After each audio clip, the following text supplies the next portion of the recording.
Should be good now. Okay. That is the Elgato Wave 3 mic for you guys. It is not very good. I'm sorry to say, Elgato, not sponsored content from them. But even if it was, I would tell them their mic is crap. And it has issues. We've had this a couple times now. All right. So all I have to do is unplug it and plug it back in, which is hilarious. Welcome back, guys.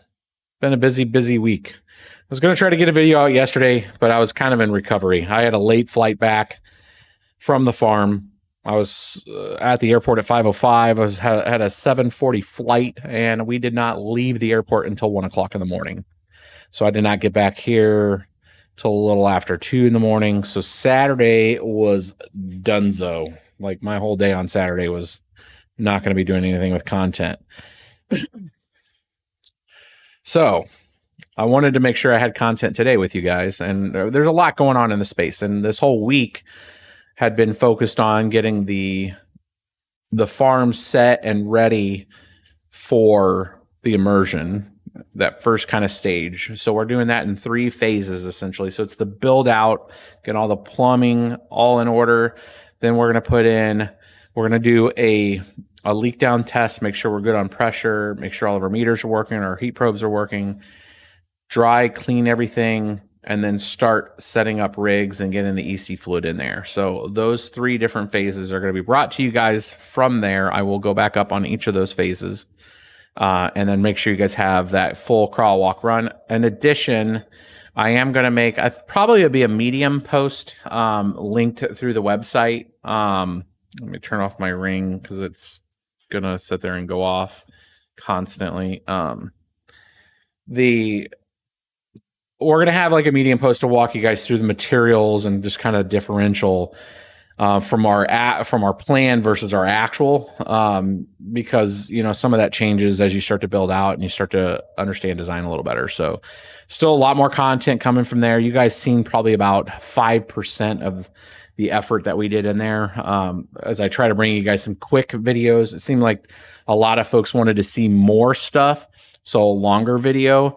So I'm looking at taking some of that extra content and explaining a little more. And it might be like a 12 to 15 minute video that gives you guys a little more detail into what we were doing. Because there's some power considerations, how we're running the power to those units, how we're going to actually hold the motherboard and the power supplies and all that. So I'm going to bring some of that content to you guys. But today's video is going to be on kind of what's going on with Congress. What's all the concern? What's this infrastructure bill add-on?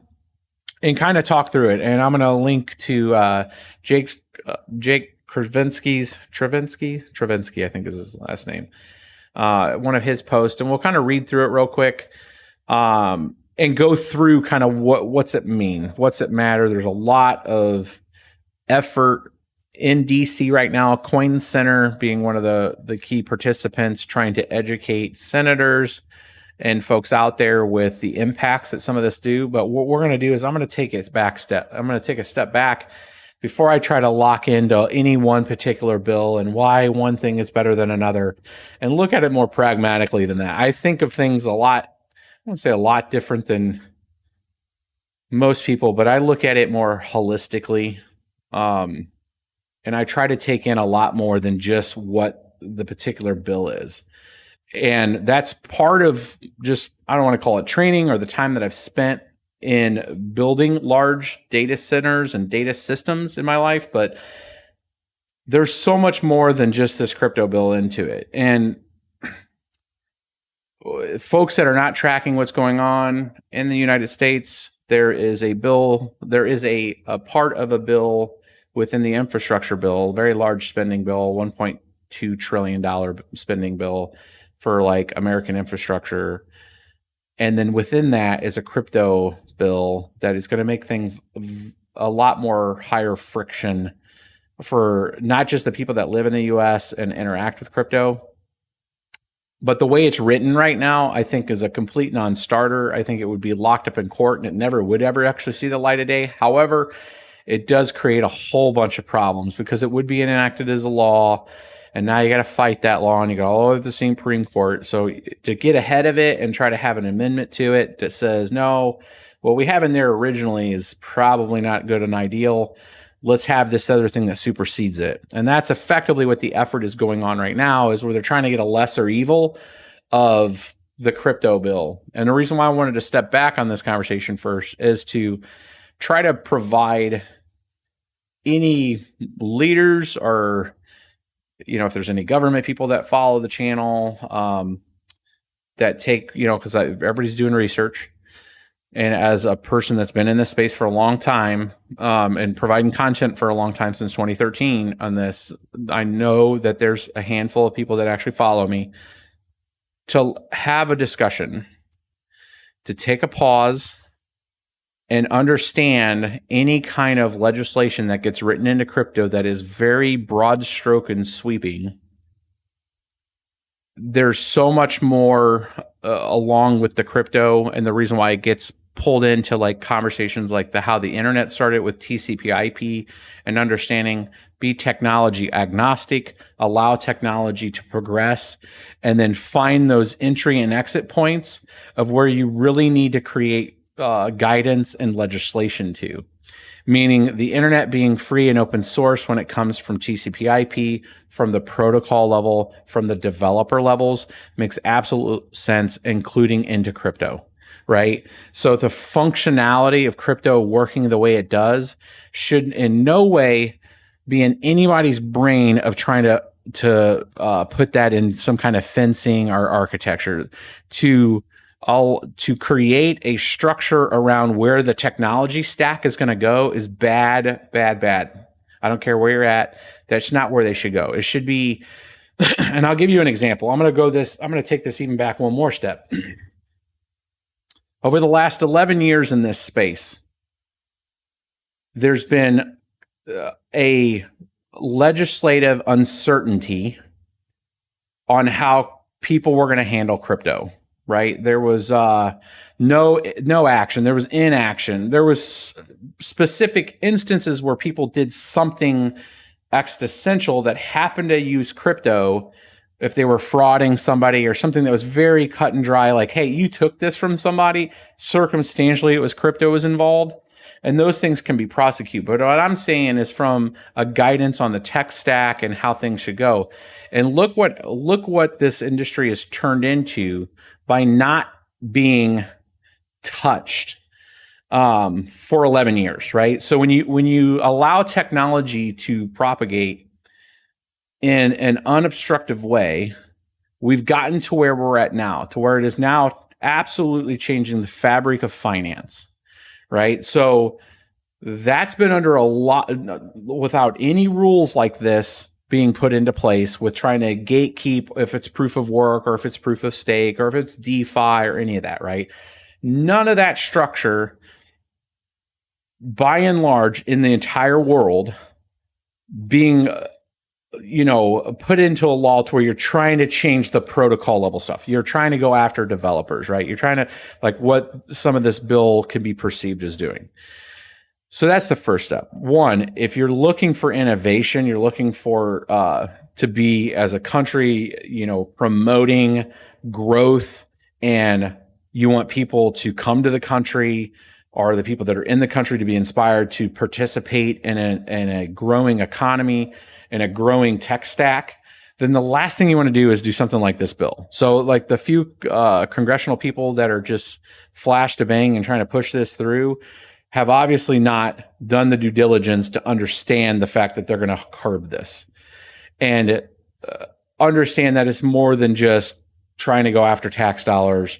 It is a fundamental shift in a $50+ billion real capital from investment standpoint being invested in this space, to nurture it and grow it through all these Series A and B's and C raises, these seed fundings, the folks that have invested in this space to help pay for the day-to-day for people to live and be able to develop on this. You don't want to change that engine. So any kind of legislation that goes and interrupts that is like a non-starter. It should be like, you start your discussion on legislation and you start, okay, what am I trying to do here? And that first step is, do I break the engine that makes this thing run? No, I should probably not do that. But what are some of the outputs that I'm trying to prevent, from that can happen across this process? So part of it's process mapping and understanding where things are at. Part of it is giving some clear and understanding guidance, but not things that are going to break innovation. So when you read through the bill as it sits right now and why there's been so many people animated to get folks to call their senators if you're living in the US and take that minute and a half out of your time, this is why. It's like saying, hey, like, you guys need to go back to the drawing board on this. This doesn't make sense. This is bad for everybody. You're gonna have some byproducts that you're not gonna like, especially in your various areas. Because there's a lot of innovation and growth in the space that live within these particular areas, where these senators that are pushing for it to try to curb some of the crypto innovation that are going to feel it on the vote side, right? Because you're talking Gen Z, millennial, the younger generation coming up that have lived. I mean, we're talking 11 years, folks. Crypto's been around for a long time now.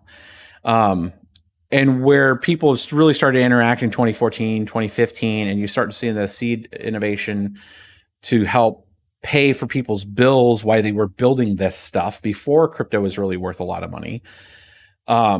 That investment, that nurturing that got people to where they're at from a development standpoint, to now curb all that, it's more than just curbing crypto. You're curbing people's careers.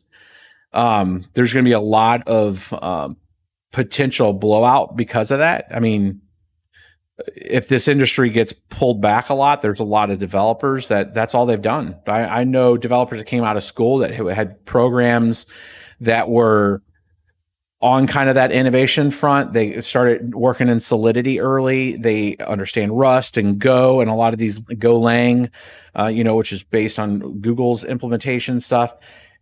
People that are developers in this space, tens of thousands of developers now that would be impacted by this. So the legislation is more than just trying to get tax dollars. And, for the Treasury to push what they are, I'm interested that it's as linear as that. I think it's not as linear. So I'm hoping that, and I was once told, hope is not a path, right?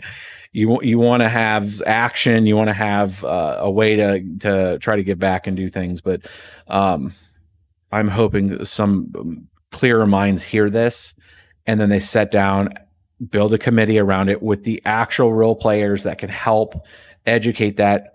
Coin Center, I know, is doing a lot of heavy lift on this. I've seen Twitter. It's been frustrating because there's also this whole front on the maximalist side, Bitcoin core cypherpunk folks that are like, this shouldn't be interacting with the government. On the protocol, I absolutely agree with you. This should have nothing to do with the United States government on a protocol level. This is a decentralized system. The parts that interact with the government are intersects when you start having some kind of financial transfer. And if that is a service that a company is providing that are interacting with that decentralized blockchain, if it's Bitcoin or if it's any of the other decentralized blockchains that are out there, then at that gateway, if you choose that service, that's where the legislation should set, right? And then you as a user and a provider, either a provider or a user of that system, makes a choice to give up some level of privacy, to KYC with that person if you're trying to do a business interaction. But for any of that, anybody targeting the actual stack itself, the way the protocol works, OFAC blocks, that kind of stuff, affecting mining and the consensus layer, that things that are fundamental, is I believe wholeheartedly, and would help educate as much as I could to say that is not any one government's choice to be able to do that. That shouldn't be. That's the whole point of decentralization, right? Is that none of these laws should be interacting with that, because all they're going to do is they're going to stifle it. Because by design, it was not designed to have a government ruling anything over it. The protocol itself rules that chain. A government would become a participant. And that's part of the education and training that people need to understand, that governments can interact with it. All governments can interact with it, but governments don't control it. And I know it's a lot to get over, a lot to get through minds of that, but it doesn't disable their ability to charge taxes. It doesn't disable their ability to interact with that in other positive ways, co-locating weather data, third-party data services that the government provides to allow, through something like Chainlink, and then now people can build applications from it. A government can be a participant. That's the big crust here. When I read through this, and I'm trying not to pick either side. This isn't about Republican or Democrat. This isn't about the United States government or another government.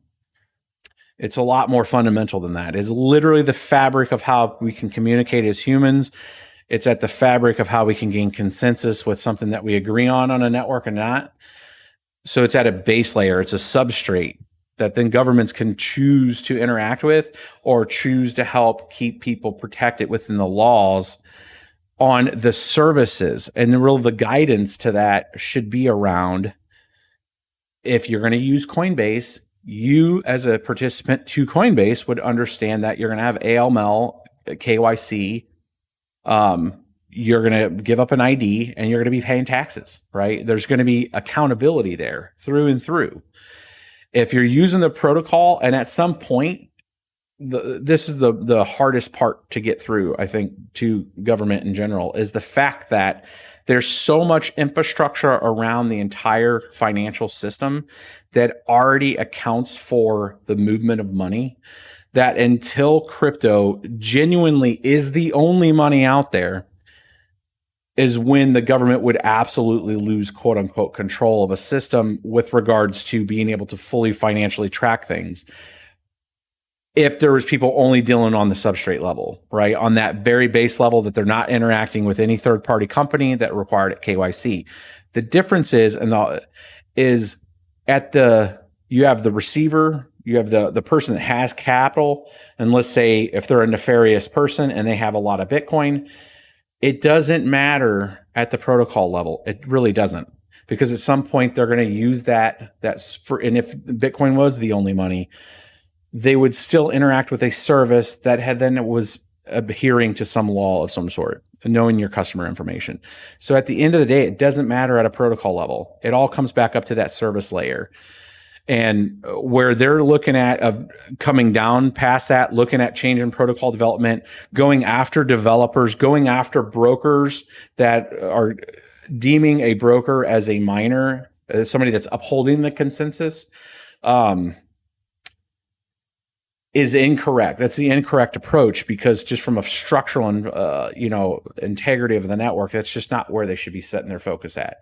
And I'm hoping, there's that hope part again I said I wasn't wanting to use, is that Coin Center is articulating that in a structural way for people to understand that. It makes me want to fly to DC and have these meetings and say, okay, let's go through what we call a joint application development session, a JAD session, where I grab a whiteboard and I start to lay out the way the structure works, and where government entities and where certain financial intersects would be, and then start going through use cases and banging out how those use cases would flow through the current substrate, and why having this type of legislation breaks certain boundaries that should not be broken when it comes to open source development. Like, developers working and are passionate at working, are happy to work on technical innovation, should at no point be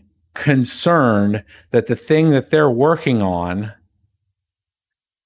may at some point come back on them on an innovation side. Like, you worked on this and you built this cool algorithm, and now bad people could possibly use that algorithm, so now I'm going to hold you responsible. Like, that's stupid. Like, you can't do that. Like, you're going to just stifle innovation. And then at the end of the day, it just hurts the US substantially, because people are just going to move. People are going to literally step back and go, you know what? I don't like any of that. That's a horrible idea. And I never thought I would ever leave this country, but now I might, right? And I mean, you have those kind of thoughts that people that are passionate in this space would start to look at. Like, so that's not fun. And other countries have everything to gain from that explosion of innovation that would come to their country. So yeah, I mean, it was me kind of ranting for the past 20 minutes on this. I hope that wasn't too much for you guys. I just wanted to get my thoughts on it, of where things set in this stack, hoping that Jake and CoinShares and the folks that are fighting this good fight to educate, our leaders in the government, that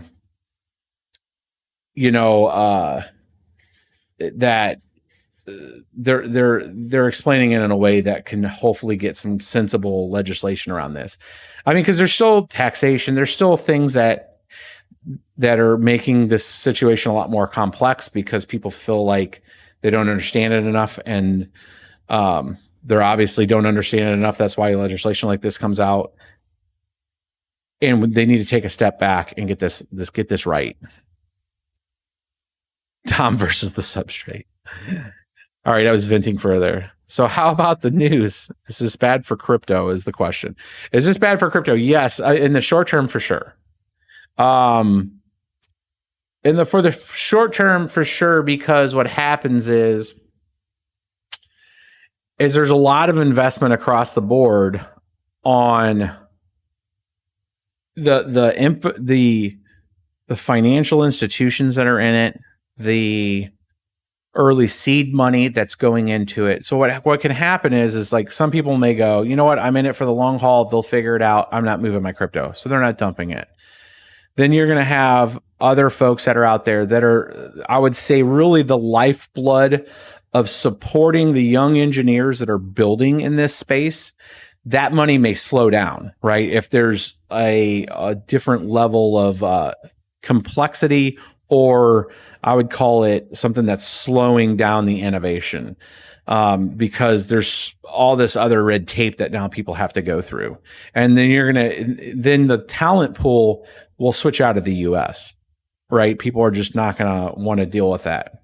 And you're looking at talent pool that might be now working on innovation outside of a country that doesn't have these kind of rules. It really stifles the US side innovation. There's a lot of money in the US that gets invested in this space. There's a huge amount of mining shops that are here. And mind you, think of the mining development right now that's going on in the US when it comes to how the miners are getting structured in a lot of these facilities. So while there are some facilities that are normal, I wouldn't call them brick and mortar structures, but they are large warehouses, pretty static. The mobile nature of a lot of the ways some of these have been set up are where they're in container ships, and they have LTE connections, and are containers, 53-foot containers. They're movable. So some people that had structured their design around quick mobility wasn't really, I mean, it was a two-part thing. It was, is there going to be bad legislation here, or am I going to have a higher increase in power costs versus somewhere else that's became better developed? So the lift and shift can happen pretty quick. That's one of the first things I would be saying out there is, if miners are now going to have to know their customer, it's a non-starter. So if I was running a mining pool and I had 12,000 clients connecting to me, some of those, they're going to be, 1,200 workers, 10,000 people, one IP address coming in there that could be proxied. There is no way for me to actually know, like genuinely know, who is mining. Is that one person? Is it 12 people mining to the same proxy and then sending them to me? There's like a technology issue compounded by if they're using SSL and they're coming in off of a VPN. Some places do that because they just don't want the telemetry, because of whatever the country they're in may have a little more stricter internet rules and are just going through a VPN. So for a US mining pool to be compliant, for a international mining pool that has servers in the US to be compliant, they'd become brokers. This is examples. These are the use cases I'm talking about that I'm hoping that CoinShares would actually be walking, these legislators through, showing them, let me give you a 4-part model. I'll talk to you in 10 minutes on how bad the idea this is, and let me give you this one use case, right? And then there's probably 50 of those, right, of why this is a problem. So if we look at if this actually gets enacted, it happens over 2 years. So it'd have to happen over 2 years, pending that it didn't get locked up into court. And then that would show it's kind of like, if this actually happened, then you would have 2 years to plan to move out of the US to do your stuff, because there's no way financially you can compete with all that extra overhead. Also, non-compliance that you'd probably end up having, because there's no way you can know who's mining to you. I'm just saying for the miner side. So what you do as a miner in the US is you stop mining in the US. And that's not going to happen, right? So you're going to have a range of people that are probably not going to comply with the law. You're going to have a range of people that are going to sue the government because they have massive investments in it. It's just compoundedly a bad idea. And there's no way they're that invested. There's no way Janet Yellen is that invested to have that kind of level of heat back. If this was in 2014 and this law came out, it would have probably stifled crypto as we know it. But now that crypto's turned into 50, $80 billion plus industry, almost $1.5 trillion in value, I just don't see it. I don't see it as it's setting going through there. But I wanted to give some context of some thoughts to it. There's a lot, and don't worry if you guys have said something in here. I always go back through the channel, and I read through your guys' comments. So have confidence that it's some kind of like weird OCD sickness that I have, that I actually will read all your guys' comments. So the bill's already been announced. I think it got pushed this weekend, right? It was supposed to be voted on today. It's been pushed. So I think we still got some time here. And of course, this is just the Senate vote. It goes to the House after that.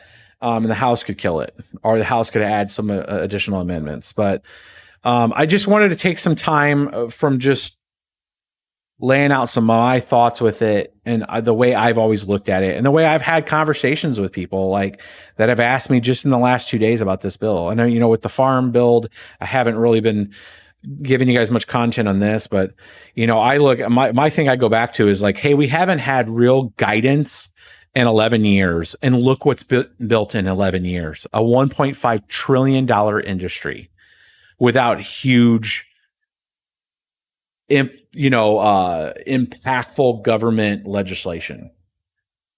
It's the internet. It's Internet 3.0 has been built in front of them. The fundamental tools, developers, innovative tech stack, DeFi, which has its own problems, scams galore. We know there's been a massive development and buildup without huge amounts of rules. So like, you nurture the things and you give guidance on things as a participant, not as a ruler, is what it comes down to. That's the best way I could say it. You're not the ruler of it. You're a participant, but you can definitely put rules on the other participants that are within your jurisdictions on how they should interact with people that are also participants. And that's where that should sit in that stack. Because it's bottom line, it's the crypto is much bigger than the US. It's an entire world consensus driven system. And it's beyond governments. The fundamental design of it is beyond governments. The lottery system in proof of work is a game. It's a game of, can you win the next block? And for that reward and all that power and all that effort, you're awarded a token. That token happens to be worth a lot of money. And that lot of money is limited at a supply ranking. And the whole world is centered around that basic concept and proof of work. Proof of stake is still out there to be found if it can inhibit, or if it can create that kind of value proposition as proof of work from a consensus standpoint. It's still out there. We'll find out. Ethereum's going to try it, and I know other tokens have proof of stake, but nothing has the volume that Ethereum has. Nothing has the volume that Bitcoin has. And synthetic transactions on the network with no major financial movement is neutral to me on that. I think there's a lot of efforts trying to turn other things in there. And I think as this guidance gets more sensible and understanding on the payment rails and the interactions and the easiness of getting more and more people to use it, then we'll start to see some of these other networks really flourish, because they are built on the understanding of the first couple big networks. These larger platforms, Polkadot, Cardano, Cardano still doesn't have smart contracts. Solana. I mean, there's a huge amount of development effort running horizontally, and they're all bringing some kind of value proposition. And over time, I think that they'll do successful. I think that you're going to have a huge development effort around them. There's other things that have been broken that have tried. IOTA I don't even know if IOTA is anymore. Is their networks even operational now? The last time I seen IOTA, they pulled back a lot of the tokens from people. It was a disaster. I know EOS has had some issues, still has issues. I mean, so there's been fells along the way, but by and large, these networks didn't ask for permission on governments. They just went out there and built them, and they've attracted billions and billions of investment dollars. They've attracted tens to possibly hundreds of thousands of now developers that are passionately building things on them. So it's a lot more than just this bill, boy dudes. So how much the percentage U.S. is going to ban crypto if they're not paying tax? They won't ban crypto. I don't think they'll ever ban crypto. I don't think they can ban a crypto. Let me rephrase that. So the government came out and tried to outright ban it. I don't think, they couldn't. They couldn't because there's extreme amounts of investment in there through almost every major company has some kind of interaction at this point now, either research teams or have built some kind of interaction with crypto, isn't on a path. And if they were on a plan to try to ban it, I think that would have been way ahead of the curve of then not letting Fidelity and everybody else start to build payment networks and structure around it. What they're going to do is make it very heavy on the friction side, right? A lot of friction to interact with it. You got to have all this stuff. There's going to be delays, just like the banks. Like there's going to be all this friction and overhead. It's not that they're going to ban it. They're just going to put a lot of things that make it very painful to use, which is not helping anybody. In addition, the way the U.S. works is the government can come out and ban something, and then the states can go, yeah, bro, cool story, and have their own legislation. Like that's why marijuana is legal in a lot of the states in the U.S., but as federally, it's still illegal. Same thing from COVID standards when people were masking and not masking. The states and the municipal, and even in the states, sometimes local municipalities, like in a county, will completely go against even the state's mandate, right?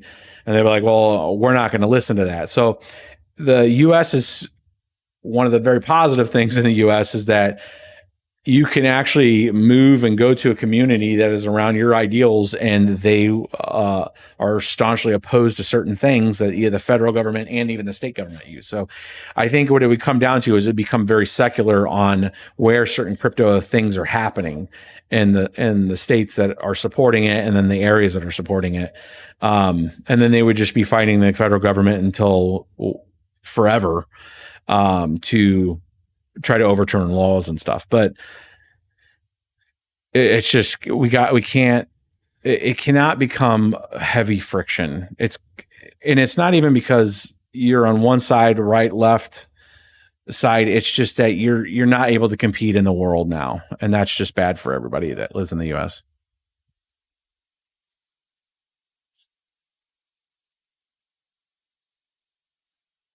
Why does the government even care? That's a good question. So, well, the government cares because they have to field the questions. They have to fill the fraud statements. They are forced to interact with this space. And their limited interaction typically comes on the fraudulent side, right? Somebody's crypto's gotten stolen. FBI has to get involved. Like let's say a municipality got all their computers locked up, and now you had some spyware on there, and now crypto's involved. There's sanctions. There's things that are stopping and preventing money. There's know your customer stuff that's not getting done. There's taxes that for sure haven't been filed by people. Because they were confused, may not know how to do it. I've had friends and family that have used crypto and had to go back and reconcile, right? Because it was, I talked to my tax person, they didn't know anything about it right now, and we thought it wasn't that much of a deal, right? Because it was a very small amount. Well, to get your stuff right, you should still put it on there, right? So you have to go back and you have to do an accrual on it, or resubmit your taxes and stuff. So the confusion on it, especially in the early days, left some people not interacting and some people interacting with it. So they're going to get pulled into it no matter what. So they want to have some kind of guardrails. I get it. But when you start looking at the protocol and the developers and the miners that are running consensus that are separately funded by the protocol itself, that create the coin, and then when they go to divest it, they're going to be interacting in the system the same way as any other participant. So to set separate rules for them specifically for know your customer makes no sense, right? They're just providing a consensus to the network. Circumstantially, they will be interacting with tons and tens of thousands of different people, right? It's like it's equivalent to somebody wanting to know everybody that you're interacting with. And let's say one night you get on chat roulette, and that's like, well, now I need KYC of everybody you talk to. It's like, what? Like, bro, I'm hitting the space bar and random people are showing up. It's the same thing with miner. If you're a mining pool, like you provide a service for people to collect a lot of hash power and have a higher probability to win the reward. For you to have to know those customers makes no absolute sense at all, because you're not, everybody's working on it's like the fundamental of not understanding how mining works, right? So if I was in that discussion with like a legislator, I would say, you should not care at all what a miner does. And I'm going to tell you for this, the reason why. All a miner is every miner in the world at the same time, let's pick Bitcoin. Every miner in the world at the exact same time are working on the exact same problem. So it's like I have thousands of people in a room and I tell them all, what's the square root of 45? I'm just making this part up, right? And then people might go long math on it. And then somebody in that room is going to beat out everybody else and say, I got it. And then very quickly, mathematically, the rest of the network takes that solution and says, yep, that was the winner. And then a new block is formed. Right?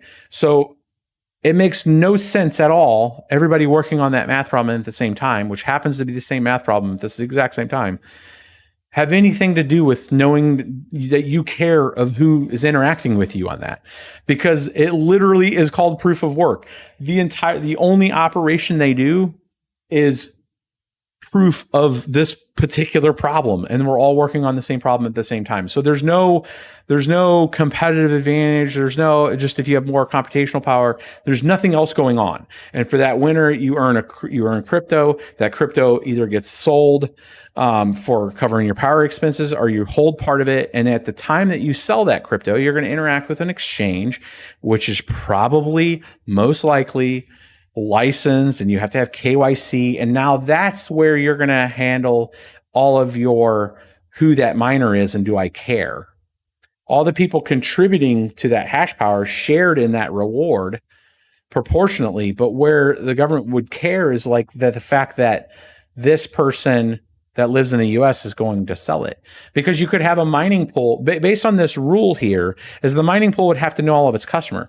Well, it doesn't need to know that somebody's coming from the Netherlands and Singapore sending their information, because they're not going to cut them 1099s, right? Like, you're not a service provider to that person providing the same math problem. So part of it's the fundamental understanding of like what mining is and why you wouldn't do this, because you're not a broker. You're literally just taking hash power from them and then sharing in the reward, which is generated by the network as the incentive. So when they try to compartmentalize that part of the law around mining, that's where it's like we all look around and go like, wait, what? Like it's just math and probability. You would get taxed from us when we have our portion of the reward and we're selling it. You don't need all that other distribution because it's irrelevant. It really is. I mean, because some of that could be completely non-taxable because it's going to somebody in another country that lives in another country that then they would have to pay their tax in that respective country, right? So to put that kind of overhead on the U.S., a U.S. person or a miner in the U.S., then that means that there's going to be no mining pools here, because that means why would you do that? Why would you put yourself through that kind of pain? So that's what I'm talking about when it comes to them.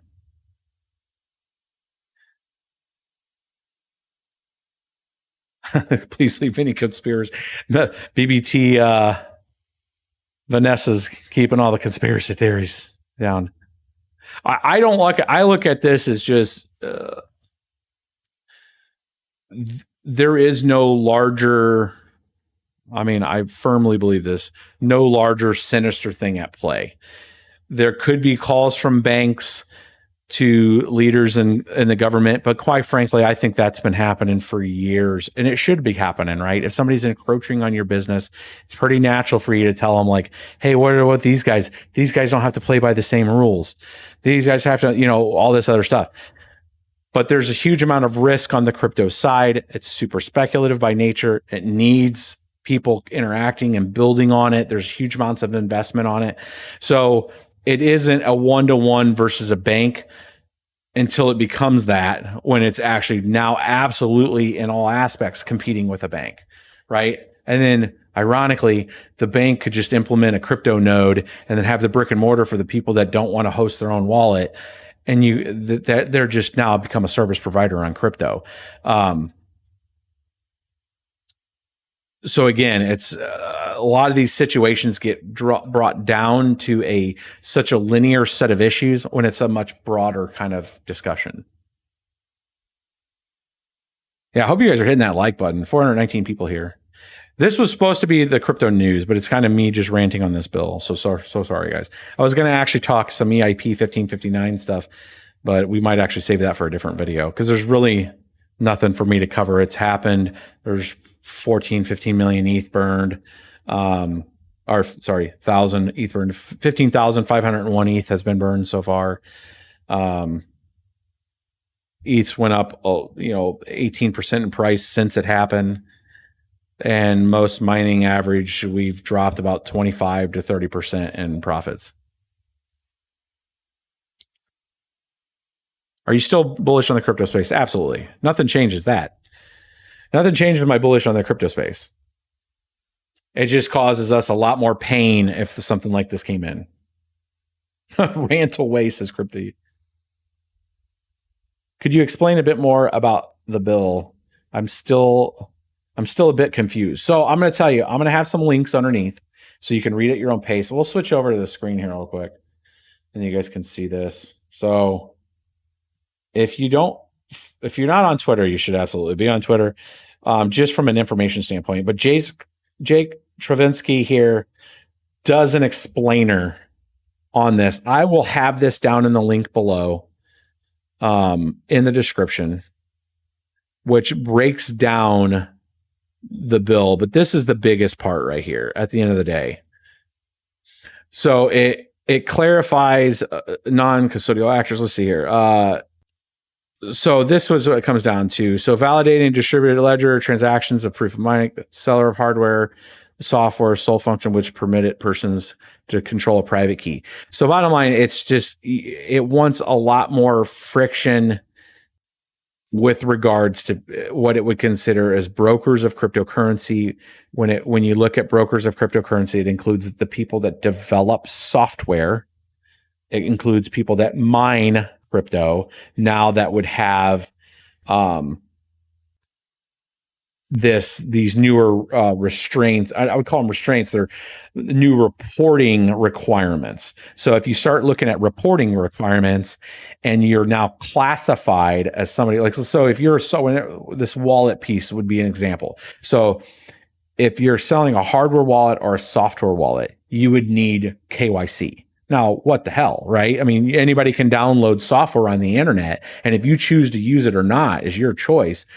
But this would make, I'll give you an example of what would have to happen if this went through and we were 2 years down the line. What this would mean is if your Exodus is a program that you can download and you can have there's a mobile version on your phone, there's a version that you can download on your computer, that you now would have to go and register with them. And then those keys, you would have to show that that's you. Right? You would have to register your hardware wallet, your software wallet. You would have to, so them as a provider of building that software would have to have some kind of mechanism to identify whose public keys those were. That's a non-starter for 99.99999% people in the crypto space that are going to hold their keys, their private keys. Now, it's not saying the government needs to have your private keys, but it is saying that they want to know who you are. And my counter argument to that is it's irrelevant. It's irrelevant because at some point you're going to use that money, or maybe if you pass and you're just holding it in a space that never gets used, it's never consumed in any way. And then somebody takes that money because you've maybe passed on, and then they go to sell that money. There's going to be a trail. You're going to see whose money it is at the time that they go to try to exchange it. What I'm saying is that it makes no sense at the protocol level, because at some point you're going to exchange that stuff for some value at some point. So, and there's a history on that. So the structures can be around whatever government, it doesn't matter if it's US or not, at the time of interaction of those points when you're gaining value.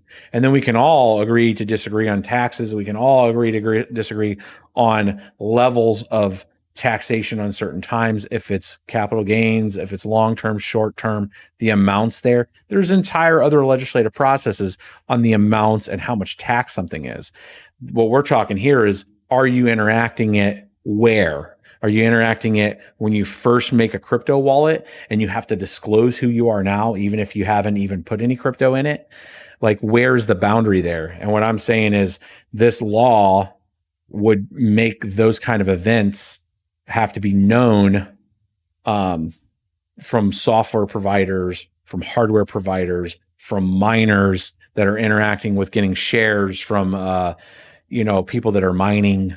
And that's just bad legislation. That's not a good representation and an understanding of what crypto is. And it's kind of one of those things that enough people understand that, I think, to be able to communicate that. Hopefully CoinShares obviously is going to be doing God's work to do that kind of stuff to help educate there.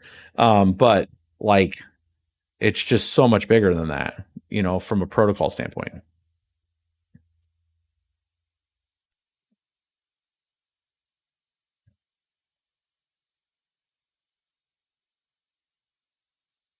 So we'll see. We'll see what happens. I was reading some of your guys' questions. I did see a super chat earlier from somebody there. I've seen a few people, Chat and Entertainment on Twitch, did a Twitch Prime subscribe 17 months in a row like a boss. There are some people watching us on Twitch too. I do appreciate that, guys. A Large Beaver. Nice name, my dude. Super chatted. It was 1,000 of some currency. I don't know. So thank you, sir, for that. And thanks for the acknowledgement there on the hard work stuff. Yeah, I'm not going to get into like if politicians are corrupt or anything like that. They're people, they have agendas that they are trying to do maybe personally, or that they have some incentive to try to push some certain legislation or not. But at the end of the day, they're actually, most of all of them are smart people. It's just maybe they're not very smart with particular, stacks of technology, like anybody. Like just this week, I learned more about plumbing than I ever wanted to know when doing the mining farm. Things that would be very simple by people that maybe did a lot of maintenance in like a house or something at one point. but were just very foreign to me. So I appreciate if you have a discipline in something you're very good at, and then things that you're not very good at, and it's a learning mechanism for a lot of leadership in government. They're learning about this stuff because people that have been in crypto, the 11 years plus people, I'm a very early person in crypto, and I've made my life's mission to make sure that you guys have good information. I take you guys along my own crypto experience to help, educate where I can. And I learn every day, every single day I'm out there. I'm on Twitter. I'm learning, I still haven't fully understood why NFTs are going, crypto punks are going for $100 million. Literally one just sold for $100 million, $100 million for one CryptoPunk. I still haven't comprehended that. And it's sad because I've seen those. We had opportunities to purchase those. I was just like, what? But I'm still learning about that space in general, when it comes to the innovation that's going on in there and the amount of art that's coming into the space and development and architecture and the gaming world interacting with that. I'm learning every day about as much as I can with that. And we're going to have some good videos if you guys are interested in that kind of stuff. BBT Vanessa has been researching a lot. We're going to be bringing on Zed.Run. So the horse racing stuff for people, to bring some, hopefully some very good information for people that maybe you're a developer and you're trying to build something out like that. We're going to kind of take that from not just talking about a particular project on the NFT side. I want to talk development. I want to talk innovation with them of what they're trying to change, move the needle on that kind of stuff. So if you're interested in that kind of content, it is coming this way. There's a lot that we can cover here. There's also some other upcoming stuff coming up here. You guys see the Voss coin sent the Litecoin / Dogecoin miner. I got some, what's this produced over the last week, and iPolo sent this over. FPGA, or it's a Grin miner, but it's actually running. I don't know if you guys can hear it running. It's actually kind of loud. So this is the iPolo Nano FPU Grin miner, and we'll be talking about that. How is it art laundering? Well, there might be art laundering. Our art is some of the largest movement of capital on a fraudulent base. So there could be some of that. There could be some whitewash trading going on with NFTs. There could be people pumping them up that way, moving stuff with that NFT. That's a possibility too. Again, you're leaving a much more larger trail. It is on Ethereum, which is a public blockchain. There's a lot going on to it. This BBT, fix him a drink. But hopefully I've went for 50 minutes. I was going to try to make this 30 minutes. I went on a rant because I haven't talked to you guys in a few. We got that FPU from iPolo coming up. There's also another build. We got a RTX 3080 Ti coming. We're way overspent for, so we're going to do the RTX 3080 Ti. We'll be checking the light hash rate hits, and then some of the other coins that we can mine with that for people that are interested in a GPU content. Again, that FPGA content, and then we'll be pulling back some of the detail with or bringing up some of the detail of the mining farm and how that's progressed, some of the content that you guys weren't able to see after Friday. So that should be good. So if you guys are not subscribed to the channel, you should be if you like this kind of content. And then we'll try to have one more live stream this week. Maybe I can get on with Compass or somebody that's been really involved in this DC pursuit and have a fireside chat with them. So again, follow me on Twitch, Twitter, all the good stuff. And let's try to make sure you guys are hitting that like for more people see this. Hopefully it's common sense stuff I've been talking about, and you guys, I mean, we can agree to disagree on some points, but I think everybody's kind of on the same page on this bill being bad stuff. All right, my dudes, I'm going to wrap this one up, and I will catch you guys on the next one.